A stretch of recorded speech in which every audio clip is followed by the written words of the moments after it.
நீங்க நம்பவே மாட்டீங்க. அந்த அளவுக்கு ஒரு வாழ்க்கையில ஒரு திடீர்னு அதிர்ஷ்டம், மனம் மகிழ்ச்சியான தருணங்கள்லாம் இந்த மாசம் உங்களுக்கு ஏற்படும்.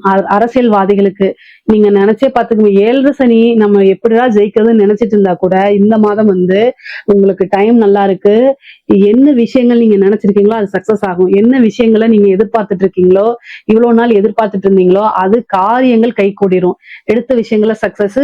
உங்கள அறியாமயே இனம் புரியாத சந்தோஷங்கள், மகிழ்ச்சிகள்லாம் உங்கள தேடி வரும். குட் நியூஸா தேடி வரும். ஒரு பெரிய பொறுப்பு உங்ககிட்ட குடுப்பாங்க. அத சக்சஸ்ஃபுல் ஆக்கி குடுத்துருவீங்க. அதே மாரி உங்களுக்கு கீழ ஆட்கள்லாம் போட்டு அவங்களெல்லாம் வந்து வேலை வாங்கக்கூடிய அமைப்பு.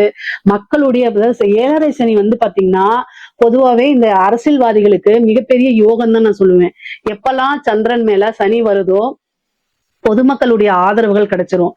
அப்போ உங்களுக்கு தேவையானது என்ன அப்படின்னா, பொதுமக்கள் ஆதரவுகள் இருக்கும். ஆனா ஜனவசியம்ங்கிற விஷயம் தேவை உங்களுக்கு. சோ அந்த ஜனவசியத்த உருவாக்கணும் அப்படின்னா, ஒரே ஒரு விஷயம் தான். என்ன விஷயம் அப்படின்னா, நல்ல யாகங்கள், பரிகாரங்கள், பூஜைகள் பண்ணிக்கங்க. அதே மாரி தெய்வ வழிபாடு பண்ணிக்கங்க. இதெல்லாம் பண்ணாலே இந்த 7 சனியோட இது வந்து யோகமா மாறிரும். 7 சனியில தான் அதிக யோகங்கள் இதெல்லாம் இருக்காங்க. இந்த புணர்ப்பு தோஷம்லாம் விலகி, நல்ல நிலை உருவாகணும்னா, அதுக்கு உண்டான பரிகாரங்கள நீங்க பண்ணிக்கணும். கட்டாயம் பண்ணிக்கணும்.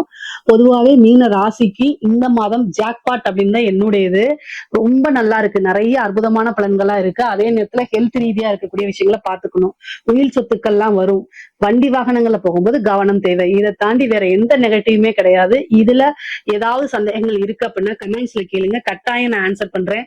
நம்மளுடைய சேனல லைக் பண்ணுங்க, ஷேர் பண்ணுங்க, சப்ஸ்கிரைப் பண்ணுங்க. நன்றி, வணக்கம்.